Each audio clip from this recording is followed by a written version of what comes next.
The Mercedes of midsize electric sedans feels like its own car. Immediately, you can tell something's different.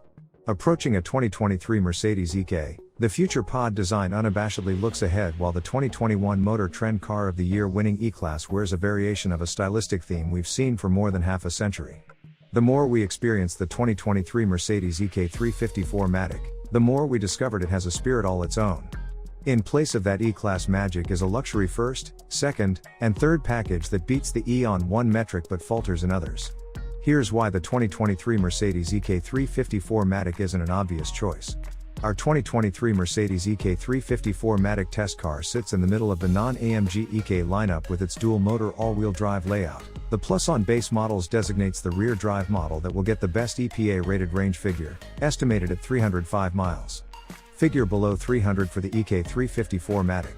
Those numbers are great as long as you don't also consider the higher-priced Tesla Model S and Lucid Air. Really, only one direct competitor exists in the EQ's size and price class, the Genesis G80 Electric. The G80 EV is standard all-wheel drive and boasts 282 miles of range, but it lacks the variety of models Mercedes provides within the EQ lineup. Higher in the EQ sedan range is the more powerful EQ 500 4Matic model. At the top of the EQ line is the Mercedes-AMG EQ, which offers up to 677 horsepower from two motors. Back on Earth, the EQ EQE350 4Matic model makes 288 horsepower and 564 pounds-to-foot of torque, figures that sound like an upgrade over the less powerful E350, but the electric Mercedes weighs 1,400 pounds more. Despite that heavy truth, the EQ EQE350 4Matic manages to match an E450 4Matic in 0 to 30 mph acceleration, 1.6 seconds, and onto a 5.2 second 0 to 60 time.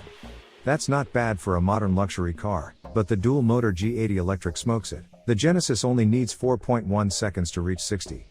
The G80 is also slightly quicker to charge, with a 187 kilowatt peak charge rate on a DC charger compared to the EQ EQE350 4Matic's 170 kilowatt rate.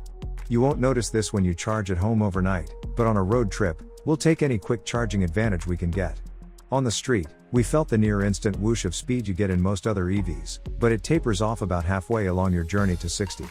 The EQ 500 4Matic and AMG-ified EQ should feel quicker, but let's have some perspective. The fact a 350 badged Mercedes hits 60 in less than 6.0 seconds is more than sufficient for most drivers. Considering the EQ EQE350's expected efficiency and range, it's an okay trade-off for a car with three other models available. The rest of the 2023 Mercedes-EQ EQE350 4Matic's driving experience doesn't impress much. Braking from 60 to 0 miles per hour required 117 feet, a respectable distance for a 5,484-pound car, but the brake feel was roundly criticized by editors as hard to judge on and off the track. Part of the issue is the same problem we've called out on other new electric Mercedes cars: the brake pedal moves to match the amount of regenerative braking happening at any time.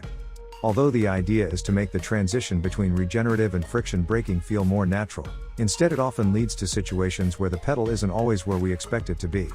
We're unsure we'd get used to this over time. When challenged by uneven or poorly maintained road surfaces, the EQ EQE350 also failed to live up to the EQS hatch's very high ride quality standard. Then again, maybe comparing the EQ dynamics to the EQS is unfair, so let's compare apples to similarly priced apples. When driven around the same Motor Trend Figure 8 course, the G80 Electric felt quite well composed for a gas engine car converted to a full EV. As for the EQ EQE350, it also felt heavy, but this wasn't a positive. We noted its mushy brake pedal as well as gooey and imprecise steering. Unlike the E-Class, which beautifully balances luxury and sport in E450 form, the EQ EQE350 is all in on a luxury-first focus.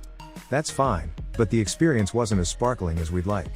One bright spot is the rear axle steering system, technology we've seen on other Mercedes cars, too. On the EQ EQE350, it has the same effect. It makes the car feel more maneuverable, thanks to the rear wheel's ability to rotate in the opposite direction to the fronts at low speeds. Our test car had the 10-degree version of the feature. A less extreme 4.5-degree system is also available. Our pinnacle trim 2023 Mercedes-EQ EQE350 made a stunning first impression inside. Before some of us realized how the car's high cowl limited outward visibility, we loved the beautiful combination of light brown seats, beige upper dash, and gray-brown matte wood trim.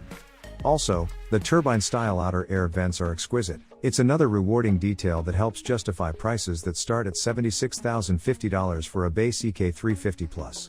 The biggest issue isn't with visibility or the fussy exterior door handles, rather, it's the car's overall design. We'd gladly accept a less aerodynamically efficient shape for something more attractive. And no, it doesn't need to have a traditional sedan shape. But when you apply the EQS hatchback proportions on a smaller sedan, the result, especially in profile and the rear three-quarter views, make it look to us like the rest of the rear end is missing or smushed. We welcome new and exciting designs, whether their underpinnings be electric or gas-powered. But while the EK undoubtedly makes a statement, it's not one most of us appreciate. That's too bad, as the 2023 Mercedes-EQ EQE350 brings down the cost of a non-SUV electric Mercedes compared to the EQS 4-door. The EQ350 lacks the acceleration of the single-spec G80 electric, but the Mercedes is quick enough and it's backed by a long-standing brand many trust. But there are too many compromises for us to recommend it the way we did the E-Class 2 years ago.